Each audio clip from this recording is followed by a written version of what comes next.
Bringing Intimacy Back show. Well, today what we're talking about is something that many of us experience and happens in our life, and that's called healing the trauma. Today we're talking about trauma, rediscovering hope and intimacy. Trauma for many people is quite common, whether it's trauma in childhood, whether it's trauma from being in a war or being in the military, whether it's trauma from all the Me Too stuff that's been happening, or trauma with police, or just trauma in accidents and diseases and that kind of stuff. Well, today what I have is a person who specializes in trauma. Her name's Raina Burlak. She's a licensed mental health counselor. She's also EMDR certified, which is a specific therapy that works with trauma. She's nationally certified counselor, and she is a Navy veteran. She has worked both in and outpatient settings, working with people with trauma from a variety of different backgrounds and different things, from veterans, from dissociative disorders, from a variety of things. And she has her private practice in Fort Myers, Florida. Welcome, Raina. Thanks, Doctor. Yes, yes. So I'm so glad that you're on this show, and I know a little bit about Raina, but I would like our audience members to know a little bit about you. Can you tell us what made you even go into this field of working with trauma, being in the military, into the counseling? How did that all work out? Well, I noticed that there's this thing called post-traumatic stress disorder, and it's affecting a lot of people who are veterans, people all over the world, in countries that are struggling through natural disasters, through wars. And I love to research, okay, because, well, that's just kind of how I am.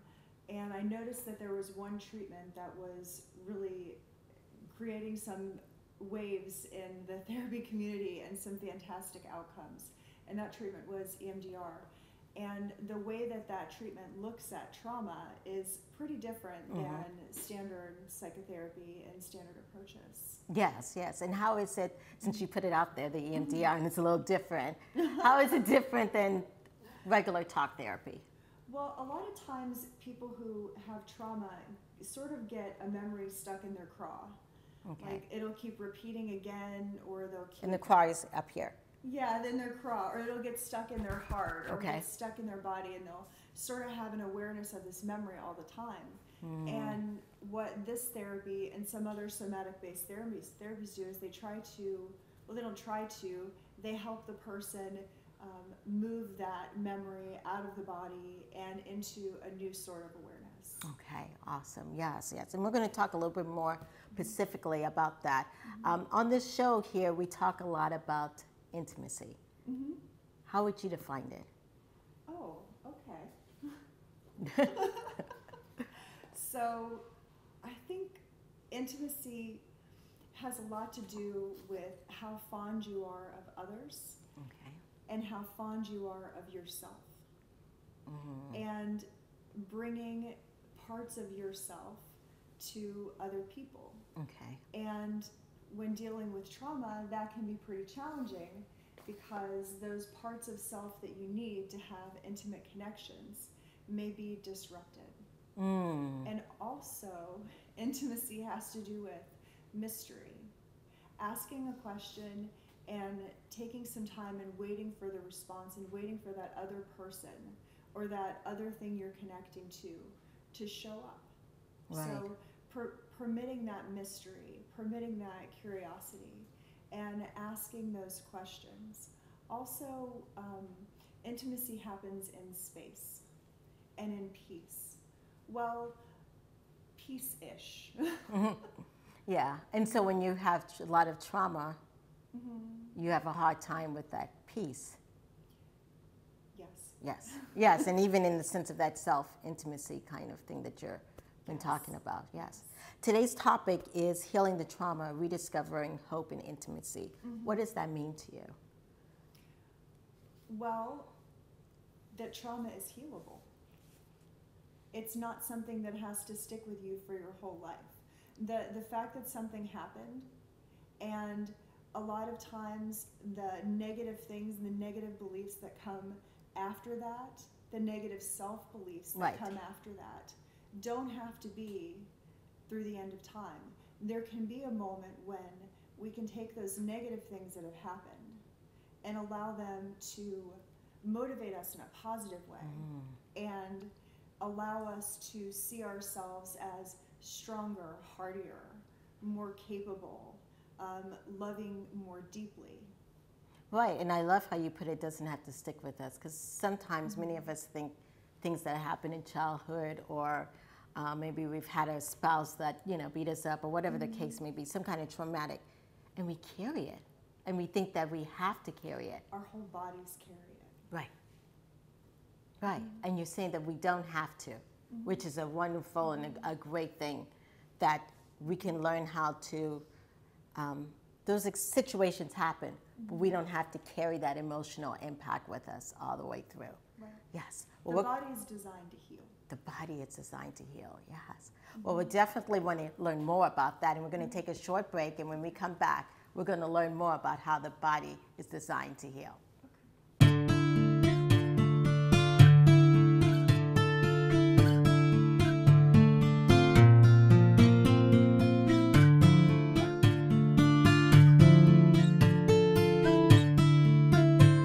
Back to the Bringing Intimacy show. Today, what we've been talking about is trauma, and we have a trauma expert, Raina Burlak here, and what she was stating in the last segment is how our bodies are designed to heal from trauma. It's true. Yes, yes. So I know many times when we experience trauma, we have this, from what I hear and from other experiences, this sense of hopelessness. How is that kind of linked to trauma? Well, it's funny because people ask me all the time, well, how come some people get traumatized? Right. And other people don't get traumatized? Yes. It just seems like there's no rhyme or reason to it. And some people experience a terrible life event and they become hopeless, and other people experience a terrible life event and they become more linked to their communities and feel better about themselves. Right, right. And do you think with trauma, does it changes when something traumatic happens? What happens to our brain and our emotions? Well, when something traumatic happens, our brain says, hey, it's time to heal. Hey, let's kick this into gear. Our body knows what to do, and our brain generally knows what to do. We're born with the inclination of knowing what to do. However, our environments, our home environments and our social environments teach us either adaptive ways of dealing with trauma or maladaptive ways of dealing with trauma. And then, if you're taught an adaptive way of dealing with trauma and something bad happens, things go okay for you and maybe you don't wind up with PTSD. But if you're taught a maladaptive way of dealing with trauma when you're a child in your home environment, then as you become an adult, you continue that pattern and develop some pretty unhealthy behaviors after an event. Right. And so like you were saying that our body says, hey, it's time to heal. But I could hear many audience members saying, well, my body never said that. I feel like I need to be stuck in there. I feel like I should suffer. I should be this. I should be that. I shouldn't enjoy life because such and such happened. I'm nothing. I'm worthless. Okay. How do you go about that? Those words are not our words. Right.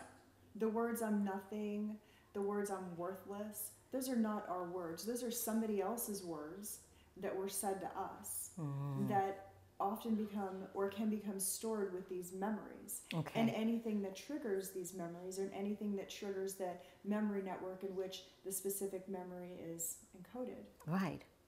So it's those memories that are being triggered. Yes, yeah. Like, have you ever run when somebody says something and then you're thinking about the one thing that somebody says and you're, hey, do you remember that time we blah, blah, blah? And then the next thing you know, you're thinking about this other thing that you guys did. And then the next thing you know, you're thinking about when you were, 13 years old and you're just sitting and you're in cheer practice or something. Yes, how mine goes. Yeah, yes. It does that. So those are memory networks, and they become stored, these memories become stored together. Okay. And these memories can become stored together with either I'm strong and I can get through this, or I'm worthless, this is hopeless. And generally when things are I'm worthless, this is hopeless, those aren't our words. Right. Those are someone else's. Right. That have nothing to do with us. Right. Because when someone tells you you're worthless and someone tells you you're hopeless, that's a reflection of how they feel about themselves, not on what we are made of. Right, yeah. And so with that, how does that impact relationships? Oh, how does that impact relationships? Well, if I believed that I was worthless, or I believed that I was hopeless, how easy would it be for me to sit here and talk with you? It would not be that easy at all. Because I wouldn't have the confidence. Right.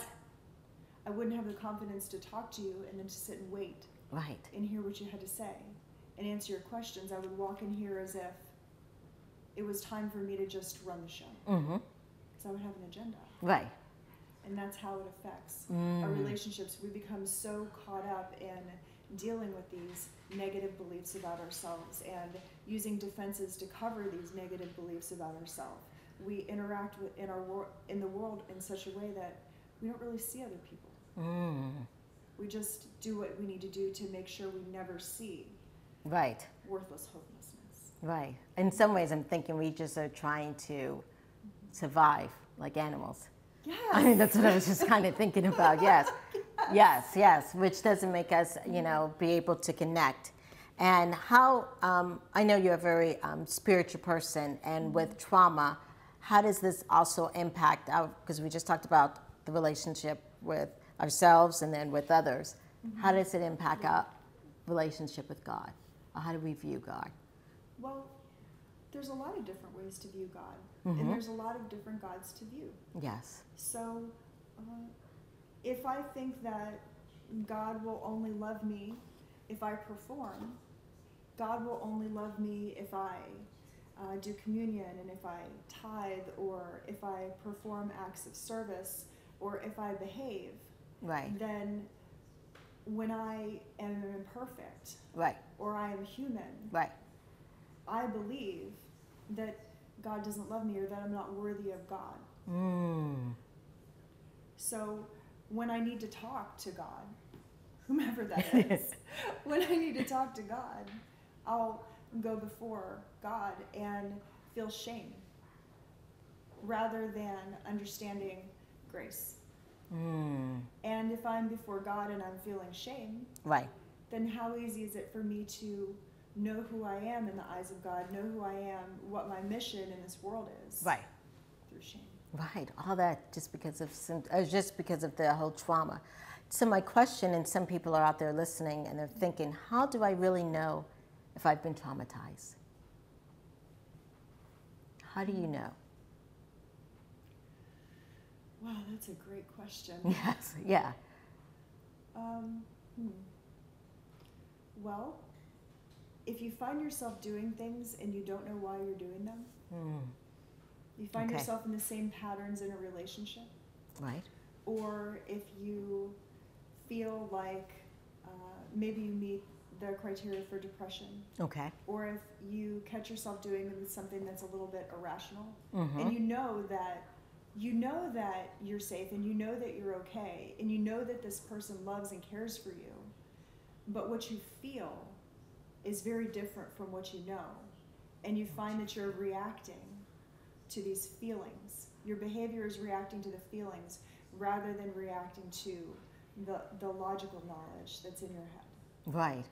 Like as if I know that our conversation is meaningful and I know that our conversation is relevant. However, if I felt something different, then that might have to do with trauma rather than you and I sitting down and having an intimate conversation. Wonderful. I loved how you put that. Yes. Thank you. Well, we're going to take a short break, and when we come back, we're going to get some tips on how to deal with trauma and when we should think about it, when we should definitely go get help.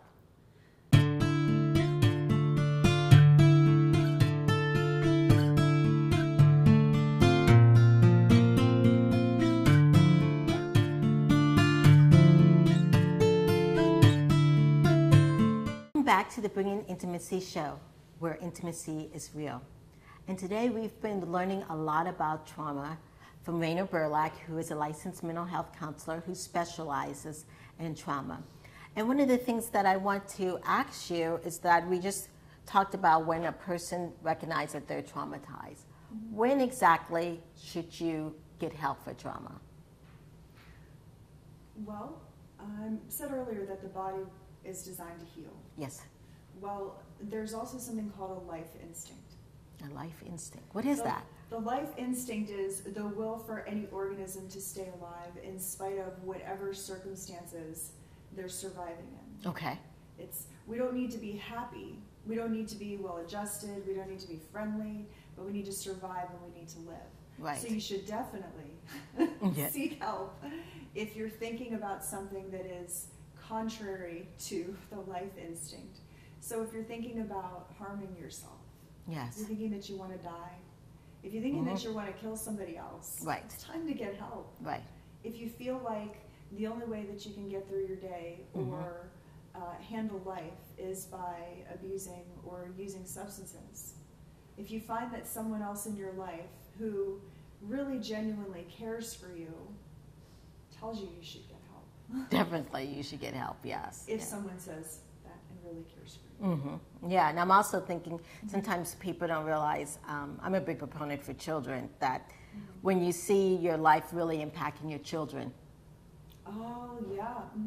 Or other family or loved ones, you know, maybe it's also a sign that you should get help. Yes, yes. So what do you mean by impacting? What would be? Like an impact in the sense of maybe you're yelling and screaming all the time and your kids are hearing it. Oh, yeah. You know, or you're throwing things. Or even if you know, not to say, but end up, you know, calling your children, you know, not good things. Okay. I think that's time to get help, because a lot of times trauma, you know, you carry it with you until you get help. Yes, yes. And so if you're carrying around some trauma, what are some tips to help our audience members heal, learn how to begin the step of healing? Because like you said earlier, healing's a process. You remember you said that when you find you're screaming with your family members? Right. Okay. So you're right. You're 100% right. It is trauma. It's something in there is stuck in your craw, and you're reacting, like you said earlier, and you're reactive. So if you're the person who is experiencing this reactive and reaction, this situation, the person who's on the receiving end of it, the best thing to do is first step away. Okay. And maintain your composure. Remember that the person that upset isn't you, and if you stay around them long enough, it's going to be you. Okay. So, and if you're the person who is reactive, and a person who is arguing and fighting and throwing things and just making a whole big ruckus, then maybe just take a break. Take a break, take a walk. Just take a time out. Right, and so, and I say take time outs a lot of times, and some people think that's a sign of weakness. Oh, if I take a time out, It's a sign of self-management. Right. It's a sign of emotional self-management, which is one of the markers to good mental health. Right. Is if you can see that something is not okay, and then take a step back and say, you know what, I'm responsible for my actions, and manage it. Definitely, yeah. What are some other tips? Another tip is to try to be honest with yourself. Try to be honest. Try to be honest with yourself, and try to be thoughtful about the way that you talk to yourself. So if maybe you've had an emotional reaction and maybe you're a little bit upset, try to just be gentle and say, okay, well, we had a little bit of an outburst. Right. I can regain my composure, and I can take a step back, calm down, maybe go get a cup of tea, call a friend, and then step back into that conversation with curiosity, waiting for mystery, with compassion, and with a thoughtful understanding for the situation the other person is experiencing. Right. Because I think when you're negative and you're criticizing and belittle yourself, you're actually re-traumatizing yourself. Well, it has to do with that negative belief that original trauma is stored with. Okay. And anything that triggers that original trauma or an adjacent trauma network will be stored with that negative belief, even if the negative belief isn't rooting in what's happening in the interpersonal relationship occurring in the now. Okay. So that negative belief comes to the forefront and will place itself in relationships that are occurring outside of when that original trauma happened. Okay. So it has a way of jumping from one old thing. stuff, old relationships, and reappearing in new relationships until that old trauma becomes resolved and becomes adaptively stored with a belief reflecting what is true today rather than what was true then. And it is totally healable. Okay.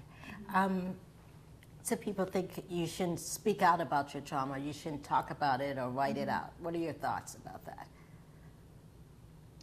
Well, there's a difference between sitting in a bar and having a conversation with the person next to you about all of the trauma that's stuck, and not really working through the meat of what has happened with someone who is empathetic, who's thoughtful, who's trained, and who's going to remind you of those positive things about yourself, rather than hijack the conversation with their own trauma. Because if you sit there and you talk about your trauma with someone, and someone else starts talking about their trauma, and there isn't someone governing, watching, or becoming thoughtful and guiding that conversation, then this person says their trauma, and this person says their trauma, and then both of them become vicariously traumatized through what has happened. Right. So when you talk with a counselor about your trauma, you talk with a paraprofessional about your trauma, or you talk with somebody in a support group or a support network that is governed, or that would be helpful. Oh, awesome, yes. So if our audience members are out there listening and they want to connect with you or get to know more about your services, what's the best way for them to connect with you, Raina? Well, you can go on EMDRIA, EMDRIA.org, and that's the International Network for EMDR Professionals. You can find my profile there or on RainaBurlak.com. Yes, Raina Burlak, and can you spell it out so they... RainaBurlak. All right, thank you so much, Raina, for being on the show. Yes, and this has been the Bringing Intimacy Back show.